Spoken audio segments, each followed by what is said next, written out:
Hello, my dear friends. There's been a long gap between my last lecture and today, and I'm sure you're all doing well. It's over 4 months since we all met in the courts. We did go out, in fact. And today, I want to discuss an interesting subject. We must have, most of you must have come across this question from your client. Sir, if I sign a no due certificate or a no claim certificate in favor of my principal employer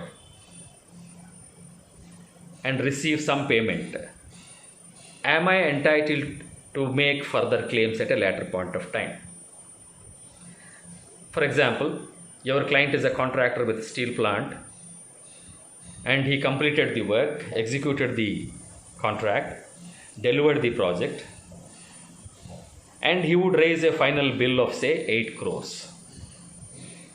And the steel plant after some time would come back, would revert with a statement that Mr. Contractor, you are not entitled for 8 crores, you are entitled only to a sum of rupees, say 2 crores.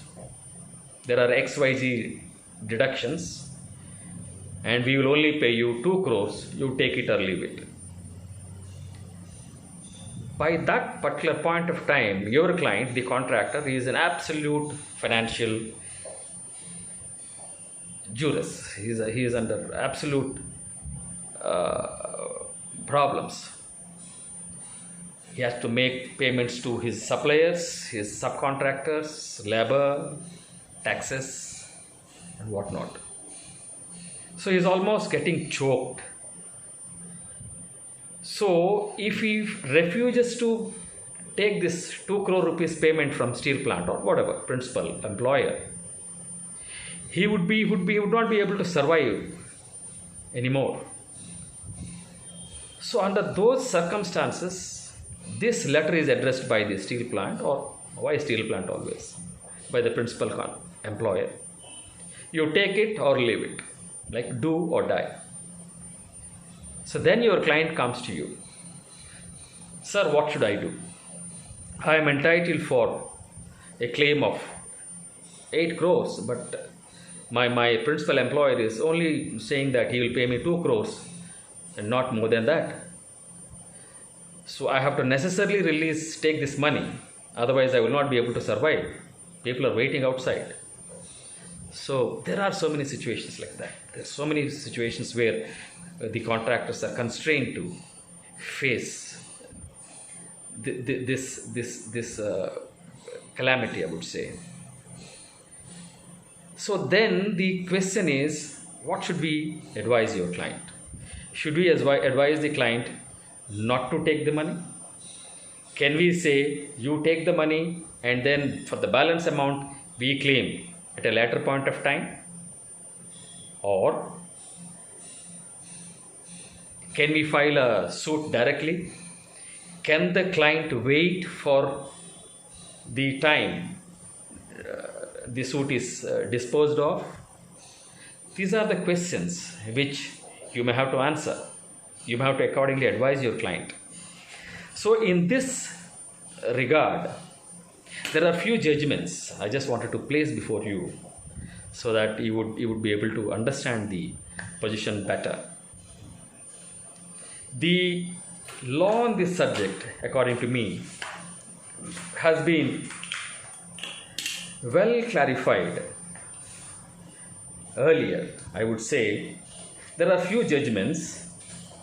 The few judgments I would take you through are: number one, the judgment rendered by the Supreme Court. All the judgments of Supreme Court is rendered by the Supreme Court only. And chronologically, the first judgment on this issue is, you may note down, 2008 16, volume 16, SEC page 128,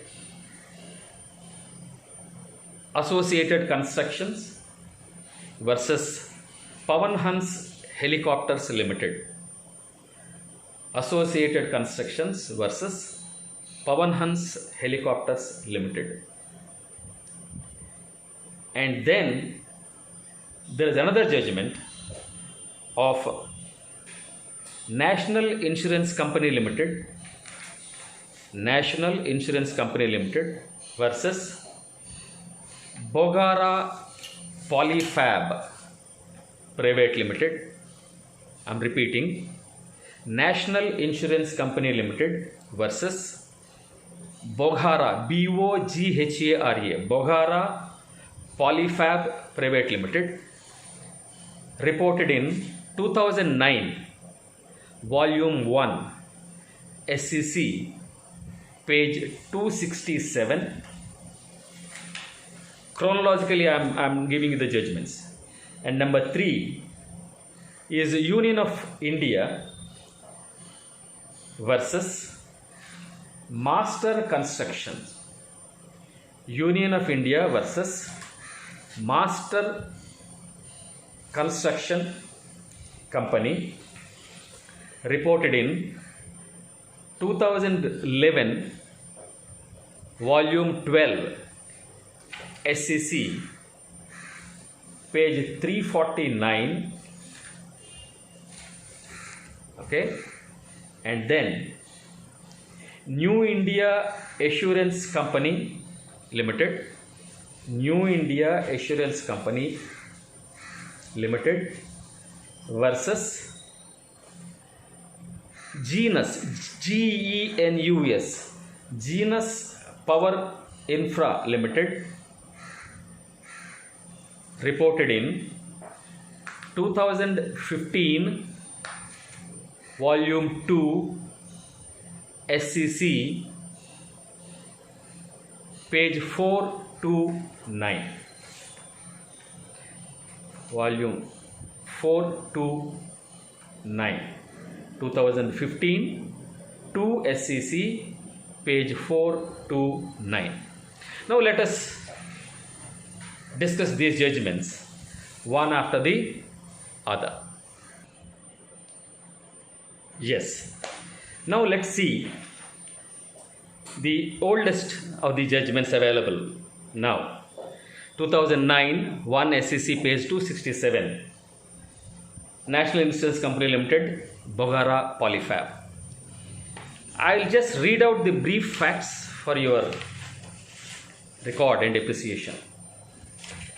The facts are that the respondent, that is Bogara Polyfab, had obtained, I'm just reading out, had obtained a standard fire and special perils policy from National Insurance Company Limited, that is the appellant before the Supreme Court, to cover its goods in its godowns situated in Surat for the period 4/8/2003 to 3/8/2004. The sum insured was 3 crores and subsequently enhanced to 6 crores. On 27/5/2004, the respondent, that is Bogara Polyfab, requested the insurance company to increase the sum by another 6 crores for a period of 2 months. That means enhancement of the value of the policy. Accordingly, the appellant issued additional endorsement increasing the sum insured by another 6 crores. That means National Insurance Company had accepted the request of the insured, that is Bogara Polyfab, and enhanced the insurance limit from 6 crores to 12 crores. The respondent alleges that is Bogara Polyfab alleges that the additional endorsement cover issued by the appellant was for 69 days, that is from 27/5/2004 to 3/8/2004. Whereas the appellant alleges that the additional endorsement cover was only for 60 days. There is some dispute with regard to the limit, the period of coverage. The additional insurance period, according to the respondent, that is the insured, Bogara Polyfab, is that it is for 69 days, but the insurer says it is only for 60 days commencing from 27/5/2004 to 26/7/2004. Okay, so there is some dispute with regard to that. On 5/8/2004, the respondent reported loss/damage to their stocks on account of heavy rains and flooding that took place on 2/3, that is midnight of 2nd August 2004. According to the insurance company, the period is only for 60 days, that is, it is ending on 26/7/2004. But according to the insured, that is Bogara Polyfab, it is for 69 days and it is ending by 3/8/2004. And they raised a claim on 5/8, saying that 5/8/2004, saying that there was a flooding on the night of 2nd of August 2004, and then they sustained a loss to a tune of 3 and odd crores, 3.18 crores and odd. So accordingly, they did raise a claim, and then the said sum was arrived on the basis of the sum insured. The actual value of the stock in the godowns at risk was 8 crores 15 lakhs 99,149. Value of the damaged goods was 5 crores 22 lakhs 81,001 rupee, and the recoverable salvage value was rupees 1 crore 87 lakhs 79,922. The appellant informed the surveyor by letter dated 1/3/2005 that there was an error in the net assessed loss arrived at by the surveyor, as it assumed the sum insured as 12 crores up to 3/8/2004, whereas the sum insured was only 6 crores after 26/7/2004 till 3/8/2004, and therefore the insured surveyor, they instructed the surveyor to prepare the final report regarding the net assessed loss by taking the sum insured as only 6 crores. The surveyor therefore gave an addendum to the final survey report on 22/3/2005, reassessing the net loss by taking the sum insured as only rupees 6 crores. The value of the goods at risk, the value of the damaged goods, and the value of recoverable salvage remained unaltered. The modified percentage of insurance at 75.53, the net assessed loss was reworked as 2 crores 34 lakhs 1,740 rupees. The respondent, that is the insured, Bogara Polyfab, protested against the loss being assessed by taking the sum insured as only 6 crores. The claim and the dispute were pending for consideration for a considerable length of time. Now further paragraph says, the Bogara Polyfab, the insured, alleged that the appellant forced the respondent to accept a lower settlement, that the appellant informed the respondent that unless and until the respondent issued an undated discharge voucher in advance in prescribed form, acknowledging the receipt of 2 crores 33 lakhs 94,964 in full and final settlement, no amount would be released towards the claim. That in that behalf, the appellant sent the format of the discharge voucher to be signed by the respondent on 21/3/2006, that on account of the non-release of the claim, it was, that means the insured Bogara Polyfab, it was in dire financial condition and it had no alternative but to yield to the coercion and pressure applied by the appellant, that therefore the respondent had signed and gave the said discharge voucher undated as required by the insurer during the last week of March 2006. The payment was released by the appellant only after receiving the said discharge voucher. Okay, therefore, the insured, that means the respondent in this particular matter, Bogara Polyfab Private Limited, had to give a letter saying that I have no further claims, therefore please pay me the money. Only after the money is paid, after the letter is given, the discharge voucher is signed and received by the insurance company, they release the payment. And then later on, simultaneously, the respondent lodged a complaint dated 24/3/2006 with the Insurance Regulatory and Development Authority, and alleging that, this is how we lodged the claim, but the insurance company forced us to sign a no claim certificate, and therefore we signed the no claim certificate, therefore we are entitled to excess money, but they paid us only 2 crores and odd rupees. So whatever grievance this contractor, this respondent Bogara Polyfab had, they made a claim before the Insurance Regulatory and Development Authority. And also, they issued a legal notice dated 27/5/2006 to the insurance company claiming 3,18,26,025. That is their original claim. Okay. And then there was a dispute. When the respondent failed to, that means respondent in the demand, the insurance company, failed to pay the money as demanded by the insured,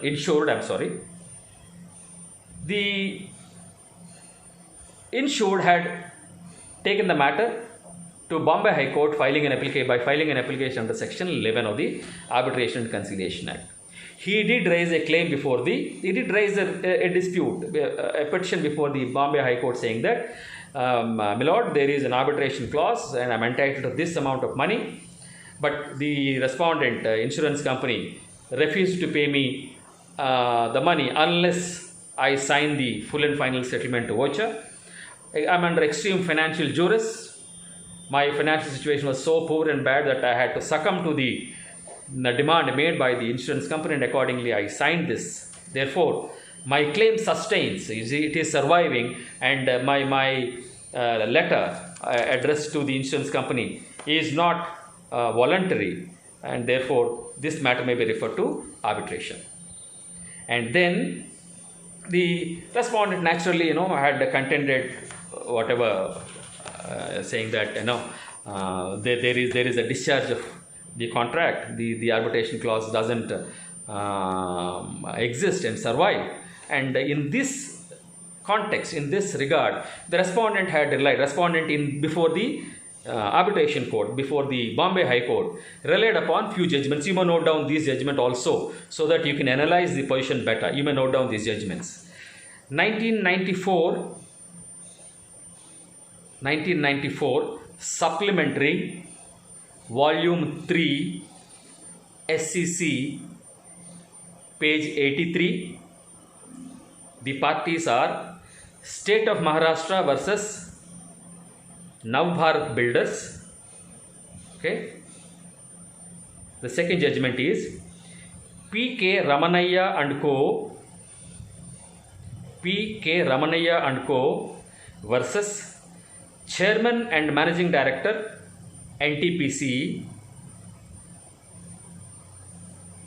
reported in 1994 Supplementary Volume 3 SCC page 126.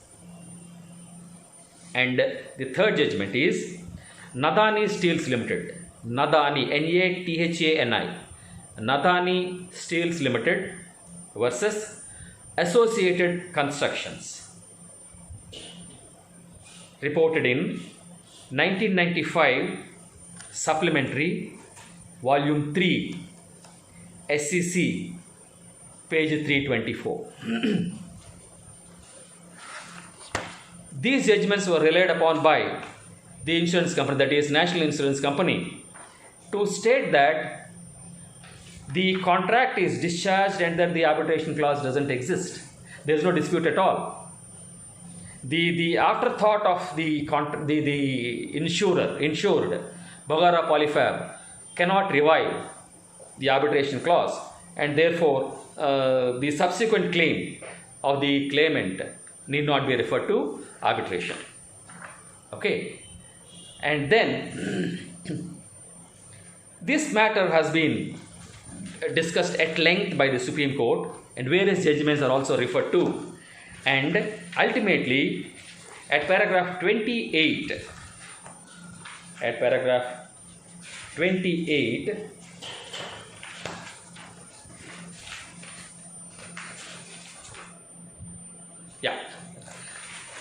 28, the Supreme Court had given certain illustrations which are not exhaustive. I just read the heading of section 28, you may read the judgment further.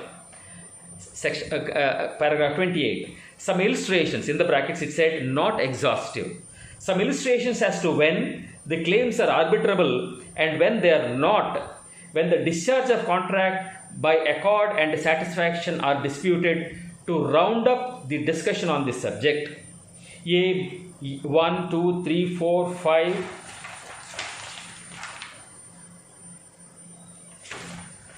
4 and 5. 5 illustrations are given by the Supreme Court, under which, in spite of you signing, the contractor signing a no claim certificate or a discharge certificate in favor of the principal employer, whether the contract would sustain, whether the dispute would sustain, whether the claims continue, can the matter be referred to arbitrator. These aspects are given in the form of illustrations, 5 illustrations by the Supreme Court at paragraph number 28 of that particular judgment. And ultimately, the Supreme Court observed in this particular judgment, that is 2009, 1 SEC page 267, that when the contractor is forced to sign such letter of no claim letter, no due certificate, under extreme financial duress, then the claim will sustain. The court ultimately, in the last paragraph, this judgment ran into about 15-16 pages. The court observed, I'm just reading out the paragraph number 29 and 30. I'm just reading 30 only. The discharge voucher from I'll read paragraph 29 also. Let us now examine the receipt that has been taken in this case. It is undated and it is in a proforma furnished by the appellant containing irrelevant and inappropriate statements. It states I/we hereby assign to the company my/our right to the affected property stolen, which shall, in the event of their recovery, be the property of the company. The claim was not with regard to the theft of any property, nor was the claim being settled in respect of a theft claim. We are referring to this aspect only to show how claimants are required to sign on dotted line, and how such vouchers are insisted and taken mechanically without application of mind. Paragraph 30. The discharge voucher from form was handed over to the respondent on 21/3/2006. It was signed and delivered to the appellant immediately thereafter, acknowledging that a sum of 2,33,94,964 had been received from the insurer, that is appellant, in full and final settlement, and that in consideration of such payment, the respondent absolved the appellant, that is the insurance company, from all liabilities present and future arising directly or indirectly out of the said loss or damage under the policy. Admittedly, as on the date when such discharge voucher was signed and given by the respondent, the payment of 2,33,94,964 had not been made. It was made after receiving the voucher. Therefore, at the time of signing the voucher by the respondent and at the time of delivery of the voucher by the respondent to the appellant, the contents of the voucher that the said amount had been received, that such amount has been received in full and final settlement of all claims, and that in consideration of such payment the company was absolved from any further liability, are all false and not supported by consideration. See, that is the minute detail to which the Honorable Supreme Court had dissected the documents. In this case, the High Court examined the issue and found that prima facie there was no accord and satisfaction of discharge of the contract. It held that the appellant is still entitled to raise the issue before the arbitrator, and the arbitrator has to decide it. On the facts and circumstances and the settled position of law referred by us above, we are prima facie of the view that there is no accord and satisfaction in this case, and the dispute is arbitrable. But it is still open to the appellant to lead evidence before the arbitrator to establish that there is a valid and binding discharge of the contract by way of accord and satisfaction. Therefore, my dear friends, in this judgment, which is reported in 2009 by the Honorable Supreme Court of India, if the discharge voucher or the full and final settlement letter, you owe me nothing, I have no claims against you kind of letter, if signed and delivered by the contractor under financial duress, he is under extreme financial duress, he'll have to pay money to various people. This is the only source of income for this contractor, and the principal employer says that unless you sign this letter, we will not give you any money. Then it is impossible for the contractor. When will he go to, when would he initiate the proceedings before the arbitrator? Maybe initiate a civil suit, whatever the contract permits. How long would that take? Can he sustain the creditors, pressures from the creditors, the bankers, the suppliers, the labor, the taxes? So most of the times, my dear friends, the contractors under extreme financial duress are constrained to sign these documents. They sign this letter of no claim and then take whatever money that is paid by the principal employer, only to make payments to third parties. Forget about the profit part of it. The contractor would not be taking home even a penny sometimes, but sometimes he would be making payments from out of his pocket. And then if the contractor wants to initiate legal action for the balance of the claims, how can the doors be shut? In this case, there are also situations where, without there being a proper claim, without not being under financial duress, there are few contractors who just sign a full claim or no claim certificate, take the money, and then raise spurious and untenable claims against the contractor by saying that no, I signed this particular no claim certificate under financial duress, therefore it's not binding on me, therefore pay me the entire money. This kind of situations are also analyzed by the Honorable Supreme Court in the subsequent judgments that I did mention earlier. You may read in this regard the judgment of the Supreme Court in 2000, reported in 2011, volume 12, SEC, page 349, Union of India and others versus Master Construction Company. In this case, the court had taken the view that I'm just reading out paragraph number 29. The present, in our opinion, appears to be a case falling in the category of exception noted in case of Bagara Polyfab at paragraph 25 at page 284. As to financial duress or coercion, nothing of this kind is established prima facie. Mere allegation that no claim certificates have been obtained under financial duress and coercion without there being anything more to suggest that does not lead to arbitrable dispute.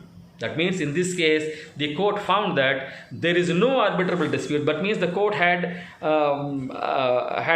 given sanctity to the no claim certificate, because the court observed that simply by saying that I've signed this document under extreme financial duress because I am under extreme pressure from third party financiers. Therefore, I am constrained to sign this letter and take whatever money the principal had paid. Simply making a statement will not be sufficient. You must establish on paper Making a bald allegation is not sufficient. You must establish. Therefore, my dear friends, when you are issuing a notice, in these circumstances, you make a very strong case. You have to incorporate the financial condition in which your client is.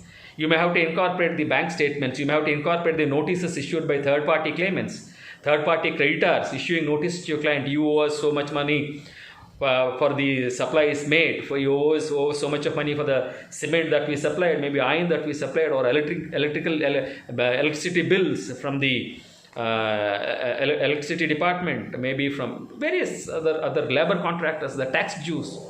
You may have to incorporate all these claims from third-party creditors against your client in your notice and or in your petition, and then only you should approach the court. Simply making a statement that I signed this letter under extreme financial duress.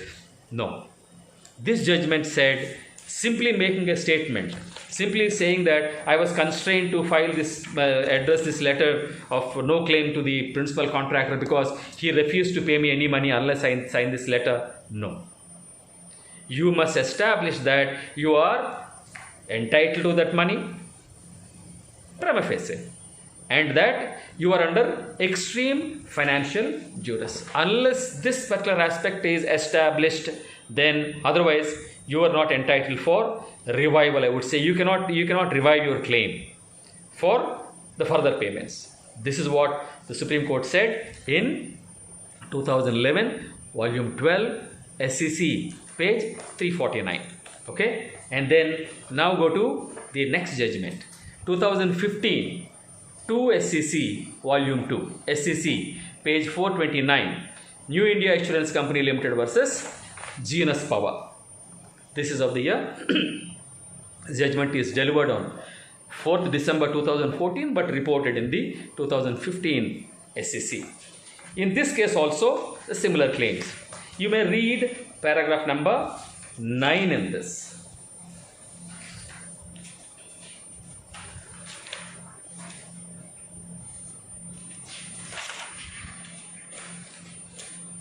I am just reading the last paragraph. In our considered view, the plea raised by the respondent is bereft of any details and particulars and cannot be anything but a bald assertion. Given the fact that there was no protest or demur raised around the time or soon after the letter of subrogation was signed, that the notice dated 31/3/2011 itself was nearly after 3 weeks, and that the financial conditions of the respondent was not so precarious that it was left with no alternative but to accept the terms as suggested, we are of the firm view that the discharge in the present case and the signing of letter of subrogation was not because of exercise of any undue influence. In the circumstances, we hold that upon execution of the letter of subrogation, there was a full and final settlement of the claim. Since our answer to the question whether there was really an accord and satisfaction is in affirmative, in our view, there is no arbitrable dispute existed so as to exercise the power under section 11 of the Act. The High Court was not therefore justified in exercising the power under section 11 of the Act. In this case, the claimant, that is Genus Power, after executing the letter of subrogation, raised a claim at a later point of time and went to the High Court making a claim, and the High Court had appointed an arbitrator also. This is the High Court of Delhi. The High Court, in fact, did make a statement. It's like this. This is the point of challenge.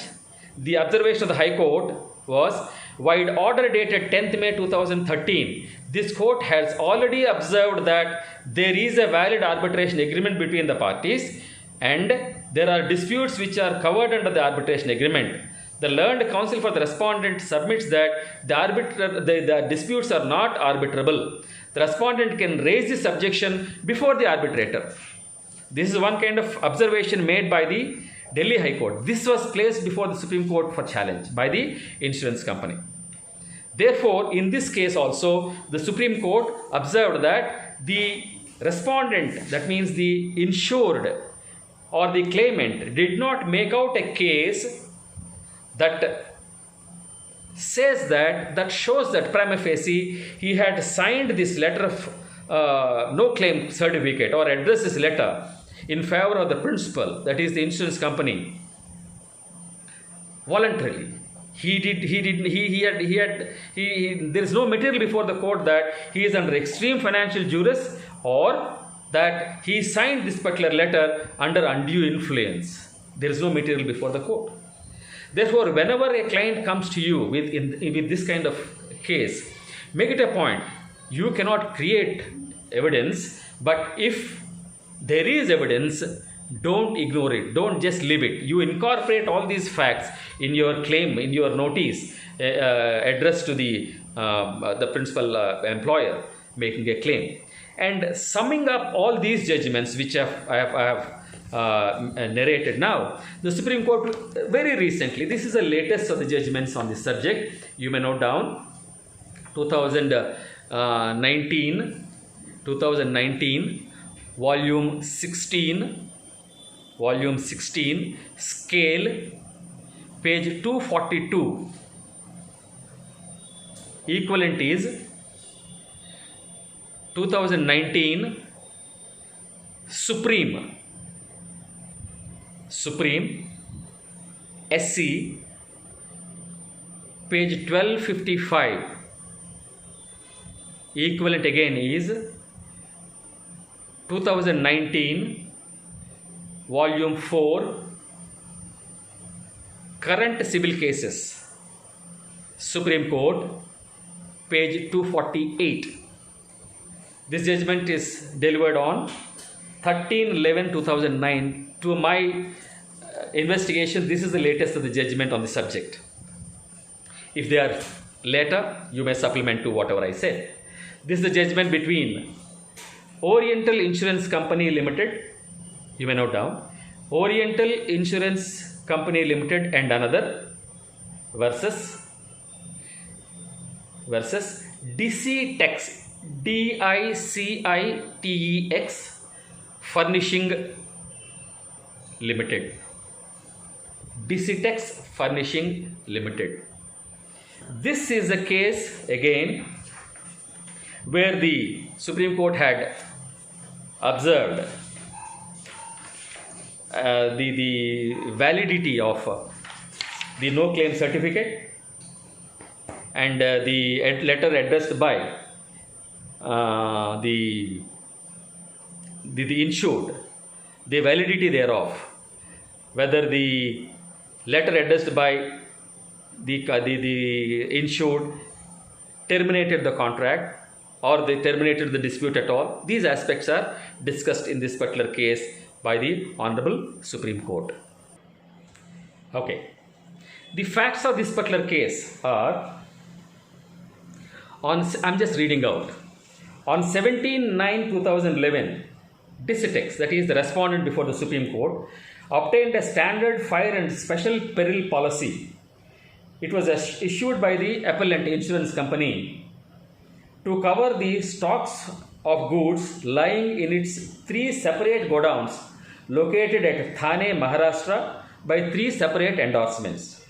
The total sum insured was 13 crores. Okay. Clause 13 of the terms and conditions of the said policy contained an arbitration clause. Now, on 25/5/2012, fire broke out at night on the ground floor of the building occupied by another entity by name RFCL. I think it is Rashtriya Fertilizers and Chemicals Limited. That's what RFCL is. Not a party to this case. Which fire spread to the first floor of the building and completely engulfed all the appellant's godowns which had stored its goods. All the stocks in all the 3 godowns were completely destroyed. Dicitex, that is the insured, informed the appellant on 26/5/2012. The accident happened on 25/5/2012 and the intimation was given by the insured on 26/5/2012. That means on the very next day, about the fire and consequent loss. The appellant appointed a surveyor and assessors to survey the loss suffered by Dicitex and to report the claim to be lodged upon the insurer appellant by the said company. Digitex lodged a total final claim upon the appellant for a sum of 14 crores 18 lakhs 14,327, comprising of rupees 13 crores and odd towards the cost of the material and rupee 1 crore 35 lakhs and odd towards other overheads. Digitex claims also to have submitted a comprehensive documentary evidence and a detailed worksheets in support of the claim made to the insurer. On 14/8/2012, after visiting the factory and the godowns and after scrutinizing the materials submitted by it in support of the claim, surveyor appointed by the insurer, note that, surveyor appointed by the insurer filed a final survey report recommending that the claim be settled for a sum of 12 crores 93 lakhs 26,704.98 paise, and that after deducting an amount of 5% towards compulsory deduction for excess, a net amount of 12 crores be paid to Digitex. This is the report of the insurer. The insurer's recommendation is that he should be paid, the Digitex must be paid a sum of 12 crores and odd after deducting the 5% of whatever. The letter alleges that a copy of the survey report was not supplied to it by the insurer or the surveyor. On 20th of September 2012, Digitex addressed a letter to the appellant's chairman informing him of the financial distress that it was facing, requesting for settlement of the claim on priority basis. So, the insurance company's surveyor had assessed the loss at rupees about 12 and odd crores and suggested the payment, recommended the payment. And then later on, a month later, on 29/2012, the insured had addressed a letter to the appellant's chairman, the insurance company's chairman, saying that, sir, this is what had happened. Please pay me money. I'm under extreme financial distress. And Digitex also informed him about the temporary loan obtained to a tune of 10 crores from Union Bank of India for 3 months at a high rate of interest, which was due for payment in September 2012, and requested him that it would be of a great financial help if the claim could be settled on priority basis, would mitigate the hardship. Again on 25/10/2012, Digitex informed the insurer that the sale value of goods destroyed was about 19 crores and that it had not only lost its goods but also its profits. Digitex informed that it had already submitted all the documentary evidence supporting the claim to the surveyor, Messrs. C.P. Mehta and Co. Yet another letter was also addressed to the appellant chairman on 31/10/2012, placing on record that it had understood from the surveys that the head office of the appellant asked for some more information in connection with the claim. Digitex stated that compiling, organizing and sending various documents totaling around 35,000 in number entailed voluminous work. It was stated that the surveyor had already gone through the documents and had picked up at random sample of various concerned records. Digitex stated that it was arranging to compile the documents and agreed to send them to the surveyor as soon as possible. So that means there has been a continuous correspondence from the insured, that is Digitex, addressed to the insurance company, sir, please make the payments. And in accordance, the letter had already furnished 37,000 odd documents physically, which showed the exact quantity of furnishing the fabrics and meters, etc. Digitex brought to the notice of the chairman cum managing director that the new surveyor had asked for large number of documents again, and such documents could not be supplied. On 9/2/2013, imagine almost 5 months, 9/2/2013, addressing the new surveyor, Messrs. Naveen Chand, Digitex submitted again 37,700 documents and submitted further documents to the said new surveyor. It is submitted that since the previous 9 months it had been providing different documents, information to different people and submitted whatever was requested by the new surveyor in broader form and requested them to submit their report at the earliest. In accordance with the format sent by the insurer after obtaining Digitech's signature, a check for 3.5 crores was handed over to it. The Digitech signed the discharge voucher on 4/3/2013 when the insurer paid a set sum of rupees 3.5 crores as on-account payment in the matter of its claim on Union of India and endorsed the said discharge voucher. According to Digitech, all the data that was requested by the new surveyor was provided by it. Several meetings took place between the representatives of the new surveyor and the appellant and Digitech.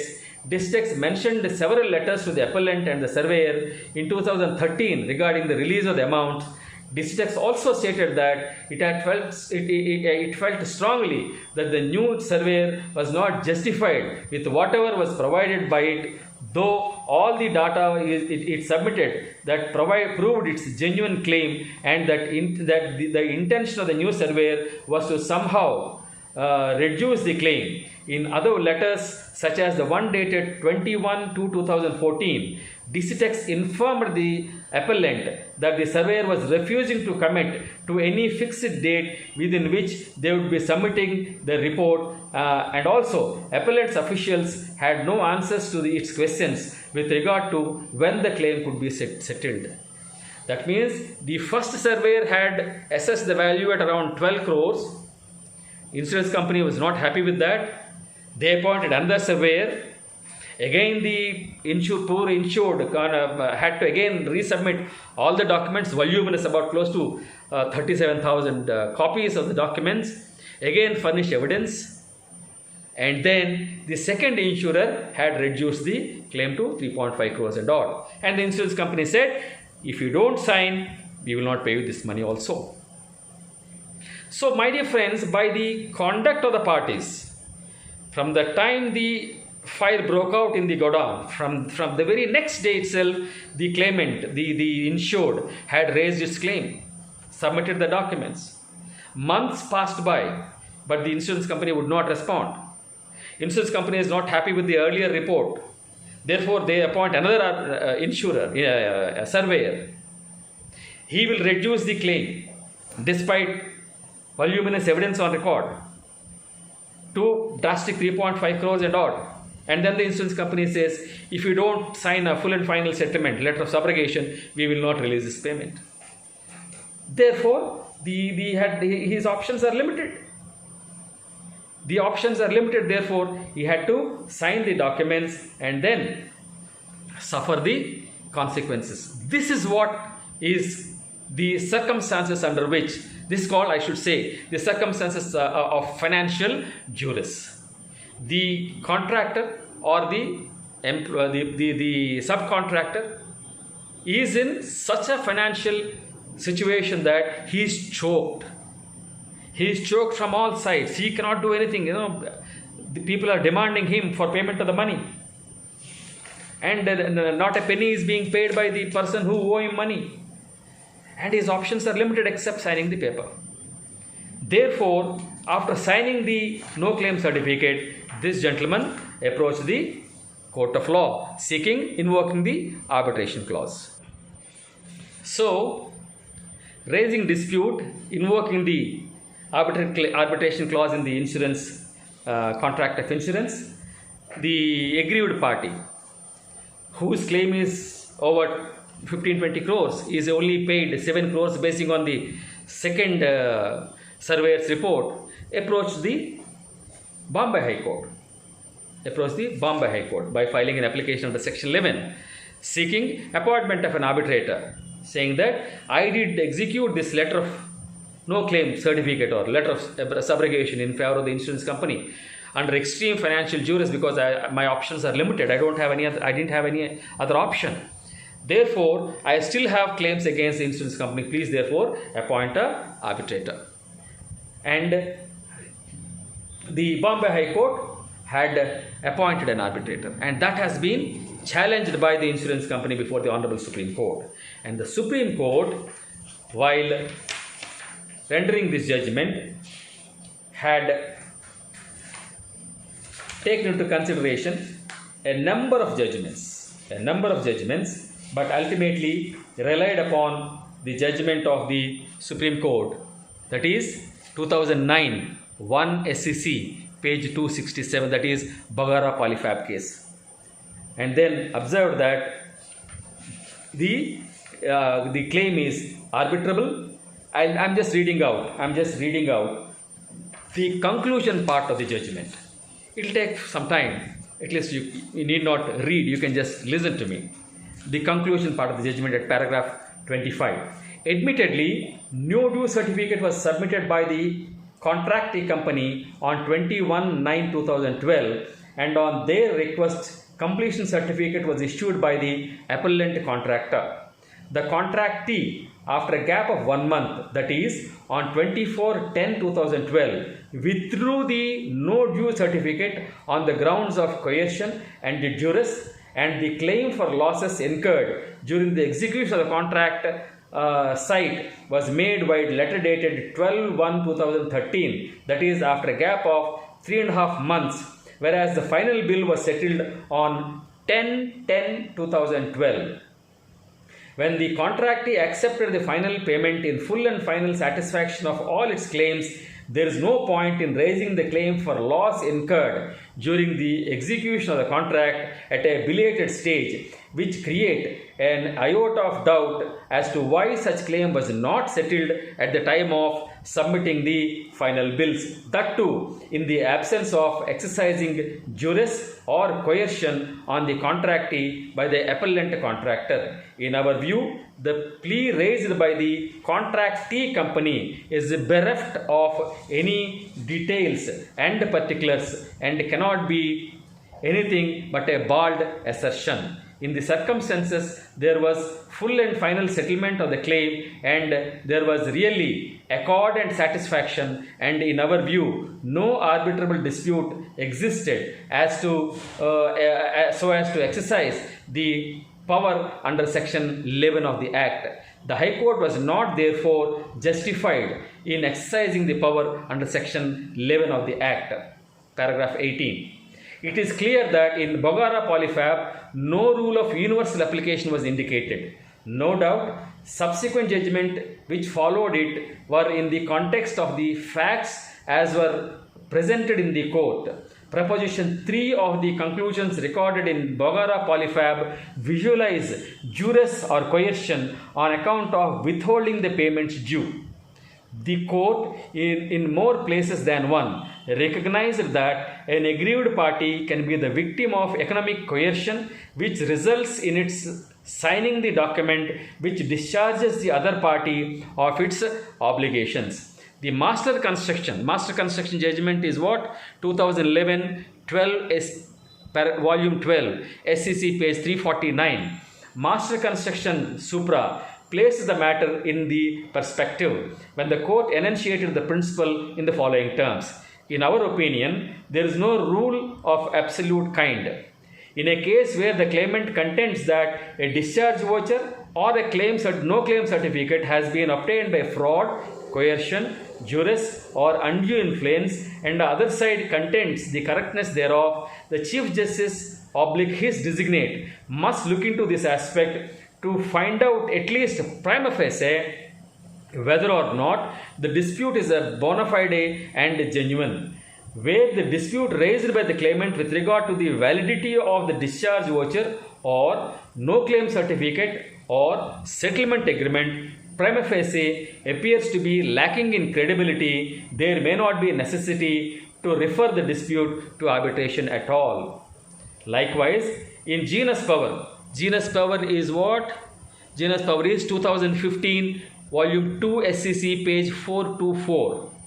Likewise, in genus power, the court cautioned that a bald plea of coercion without any supporting material is insufficient for a court to hold that the accord or satisfaction or no due certificate was involuntarily given. Paragraph 19. A close look at these facts in the present case would show that though the pleadings in the initial application under section 11(6) are weak, nevertheless, the materials on record in the form of copies of the inter-se correspondence of the parties, which span over 2 years, clearly show that Digitex kept repeatedly stating that it was facing financial crisis. It referred to credits obtained for its business and urgency to pay back to the bank. It is a matter of record that the surveyor's report dated 14/8/2014 recommended payment of 12 crores 93 and odd lakhs to Digitex. Equally, it is a matter of record that the appellant referred the matter to chartered accountants firm to verify certain inventory and sale figures. It went by the report of the latter, who stated that the estimate of loss could not be more than 7 crores and odd. This is what was offered to Digitex by May 2014. Digitex application under section 11 clause 6 is replete with references to the number of letters written to the appellant seeking release of amounts. It also averred to inability to pay its income tax dues, the pressure from the banks, in support of which copies of letters of bankers were produced along with the application. The averments by Digitex regarding the circumstances which led it to execute the no objection discharge voucher is reproduced as below. The respondents did not pay anything to the petitioner after the submission of its letter dated 31st May 2014 and the submission of its letter dated 31st May 2014 and therefore several telephonic calls were made on behalf of the petitioner to the respondent's regional office at Mumbai in an effort to persuade the respondent to increase the settlement amount so as to include the differential amount of about 7 crores. The petitioner also specifically requested the respondent not to, in any event, insist on execution of the discharge voucher strictly as prescribed as a condition precedent for the payment of any part of the balance of the claim. Paragraph 32. Since on the one hand, respondent did not show any inclination to relent on any count and instead continue to insist that any further payment would be made to the petitioner if only only if discharge voucher was executed exactly at the time and in the form and manner as required by the respondents, as well as the letter dated 31st May 2014 withdrawn. On the other hand, petitioner was in urgent need of funds to meet mounting liabilities. The petitioner was forced to withdraw its letter dated 31st May 2014 and coerced to execute a discharge voucher exactly as dictated by the respondents. Accordingly, petitioner wrote a letter dated 6th June 2014 to the respondent number 2 stating that it was withdrawing its earlier letter dated 31st May 2014 and also enclosing the duly discharged voucher. The petitioner also requested that the claim amount be paid over to it immediately. The averments in the application later are that the appellant paid the amount. Digitex nevertheless later by 3 letters questioned the basis of reduction of the amount of the claim.